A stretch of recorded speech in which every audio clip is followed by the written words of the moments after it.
अस्सलाम वालेकुम व्यूवर्स, कैसे हैं आप। अच्छा, कुछ दिनों पहले डॉक्टर खालिद शौक साहब की एक पोस्ट नज़र से गुजरी जिसमें उन्होंने तजवीज़ पेश की हुई थी कि डॉक्टर ऑफ वेटनरी मेडिसिन की डिग्री को 7 साल का कर दिया जाएगा, जिसमें कि उनकी तजवीज़ ये थी कि पहले 3 साल जो हैं वो कुछ डिप्लोमा होंगे, एसोसिएट या नर्सिंग, वेटनरी नर्सिंग या वेटनरी टेक्नीशियंस के डिप्लोमा करवाए जाएंगे आफ्टर मैट्रिक, और उसके बाद फिर डीवीएम की डिग्री करवाई जाएगी। इसमें उन्होंने तजावीज़ भी मांगी और उन्होंने लिखा था कि बहस व मुबाहिसे की गुंजाइश मौजूद है। तो मैं अपना इखलाकी और प्रोफेशनल फ़र्ज समझ के ये वीडियो रिकॉर्ड करवा रहा हूँ ताकि रिकॉर्ड पे रहे बात। तो उसमें सबसे पहले देखने की ज़रूरत ये है, जो कि मेरी नज़र में, कि हमारा डीवीएम किस लेवल पे बेस करता है पाकिस्तान से जब हम डीवीएम करते हैं, और यूके से अगर करें या यूएसए से करें तो फिर वो किस लेवल पे रेट करता है। तो अगर हम यूएसए की बात करें तो डीवीएम अगर यूएसए से करना हो तो ये बहुत हाई स्टैंडर्ड है। मौजूदा दुनिया में सबसे हाई स्टैंडर्ड जो है वो यूएसए का है। वहाँ पे अक्सर लोग अंडर ग्रेड की डिग्री करके 3 से 4 साल की फिर जाके डीवीएम में एडमिशन लेते हैं, और स्ट्रॉन्ग नॉलेज चाहिए डीवीएम में जाने के लिए with lab, biology, chemistry, biochemistry इसमें ऑप्शन है, या फिज़िक्स साथ ऐड होगी, और इन सम केसेस मैथमेटिक्स भी वो कहते हैं कि ऐड हो, जिसमें उनको स्टैट और कैलकुलस तक आती हो। अगर यूके में आपने एडमिशन लेना है डीवीएम में तो उसका क्राइटेरिया है कि आपने ए लेवल किया हो कम से कम, और साथ आपका वेटनरी के साथ शगफ हो।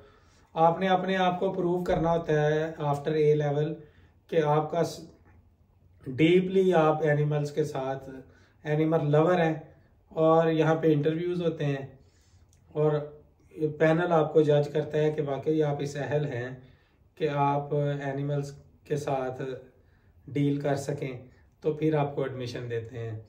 तो ये यूएसए और यूके का सिस्टम है। अच्छा, अब मुझे बताएं कि अगर आप जब मैट्रिक के बाद डीवीएम में एक बच्चे को आप लेंगे, पहले चलें प्री कर लेंगे टेक्नीशियन कोर्सेज, तो वो इस लेवल पे कहाँ उसकी अंडरस्टैंडिंग होती है उस स्टूडेंट की मैट्रिक के बाद कि वो कैलकुलस भी समझ ले और स्टैट भी समझ ले और लैब्स भी समझ ले बायो की और केमिस्ट्री और फिजिक्स की। एक तो चीज़ हो गई है। लेकिन हम पाकिस्तान में जो डीवीएम करवाते हैं वो यूके को फॉलो करते हैं। जब मैंने डीवीएम किया था या मेरे क्लासमेट्स थे 2001 से लेके 2005 तक, तो वो तो स्ट्रिक्टली यूके को फॉलो करते थे उस वक़्त सिलेबस को। क्लिनिक्स ज़्यादा थे, मैनेजमेंट के कोर्सेज कम थे, बेसिक साइंस के कोर्सेज ज़्यादा थे। लेकिन फिर उसके बाद इन्होंने पीवीएमसी ने कोर्सेज चेंज किए और मैनेजमेंट के कोर्सेज ज़्यादा ऐड कर दिए, और साथ साथ इंटर्नशिप भी ऐड कर दी। Fair enough. लेकिन ये बात समझ से बाहर है कि आप एक मैट्रिक के बाद 3 साल डिप्लोमा करवाएं और उसके बाद फिर डीवीएम में दाखिला करवाएं। इसमें सबसे बड़ी कबाहत एक ये भी है कि एफएससी के बाद जब बच्चा डीवीएम में दाखिला लेता है तो वो बच्चे होते हैं जो एमबीबीएस से जिनका एडमिशन नहीं होता, जिनका यानी वो क्रीम ही होती है। ये कैसे आप इंश्योर करेंगे कि डीवीएम में वो बच्चे आएंगे मैट्रिक के बाद के जो क्रीम ही हैं? कोई पागल है जो डीवीएम कर लेगा सीधा मैट्रिक के बाद और एमबीबीएस छोड़ के? समझ से बाहर है ये बात। अगर किसी को समझ आए तो वो कमेंट सेक्शन में बताए मुझे भी कि कोई डायरेक्टली पाकिस्तान जैसे मुल्क में वो डीवीएम को डायरेक्ट फर्स्ट प्रेफरेंस कौन देता है? कोई भी नहीं देता। जिसका एमबीबीएस में नहीं होता वो आता है डीवीएम में, और वो फिर करीम ही होता है ऑलमोस्ट 1, 2, 4 नंबरों से, 1 नंबर से जो रहे होते हैं वो या फार्मेसी में चले जाते हैं या डीवीएम में आ जाते हैं। मैंने तो अपने 20 साल कैरियर में एक बच्चा भी ऐसा नहीं देखा जो अपनी मर्जी से सीधा डीवीएम में आया हो कि मैंने सारा छोड़ के तो मैंने करना ही डीवीएम था, एमबीबीएस में होता होगा एडमिशन। तो एक और मैं बात बताता चलूँ कि हमने जॉब ज्वाइन की लाइफस्टाइल डिपार्टमेंट में, तो हमें सीनियर बताते थे कि वेटनरी डॉक्टर्स को पहले वेटनरी डॉक्टर नहीं कहते थे, सलोत्री कहते थे, और इनको 14वां स्केल मिलता था। और मैं अब ये कहने में हक भी जानब हूँ कि ये जो तजवीज़ है ना, ये वेटनरी ऑफिसर को सलोत्री की तरफ लेके ना जाएं। आपकी मेहरबानी है, मेहरबानी करें वेटनेरियन के ऊपर। इन्होंने डीवीएम के बाद कहीं बाहर आके पीएचडीज भी करनी है, कहीं बाहर अपनी पोजीशंस भी लेनी है, बाहर आके इन्होंने इनके एग्ज़ाम भी MRCVS भी क्लियर करना है, नेवले भी करना है। तो मेहरबानी करें, जो सिस्टम चल रहा है वो बेहतरीन है। उसमें करीम आती है, करीम आके यहाँ एडमिशन लेती है।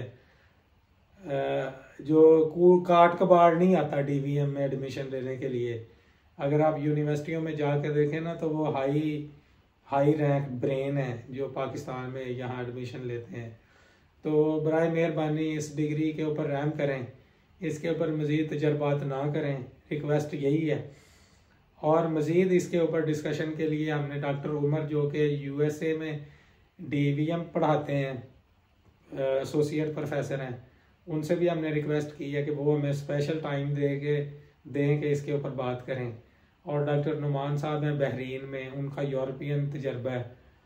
तो बराए मेहरबानी डीवीएम में कोई भी सिलेबस में तब्दीली करने से पहले इंटरनेशनल माहिरीन की भी राय ले लें, जिन्होंने अपनी ज़िंदगियाँ सर्फ की हैं इस डिपार्टमेंट के लिए। सिर्फ ठीक है, आपका विजन होगा लोकल लेवल पे, आपने देखा होगा, लेकिन मेरे ख्याल में जो डीवीएम बच्चे करते हैं वो मोर देन 50% पाकिस्तान में नहीं रहते। वो किसी ना किसी लाइफ के हिस्से में पाकिस्तान को छोड़ के चले जाते हैं। वो बाहर के मुल्कों में अपना मुस्तकबिल बनाते हैं। यहाँ पे अर्निंग भी ज़्यादा होती है, यहाँ पे डिग्री भी एक्सेप्टेबल है, आप एग्ज़ाम दे के प्रैक्टिस कर सकते हैं। तो रहम करें, कुछ मेहरबानी करें। तो डिग्री को जो है ना, इसको इसी तरह ही रहने दें जिस तरह ये है, और मज़ीद तजर्बे ना करें इस पे, तो बेहतरी होगी। तो बाकी आज के लिए इतना ही। मिलते हैं नेक्स्ट वीडियो में डॉक्टर नुमान और डॉक्टर उमर के साथ। अल्लाह हाफिज़।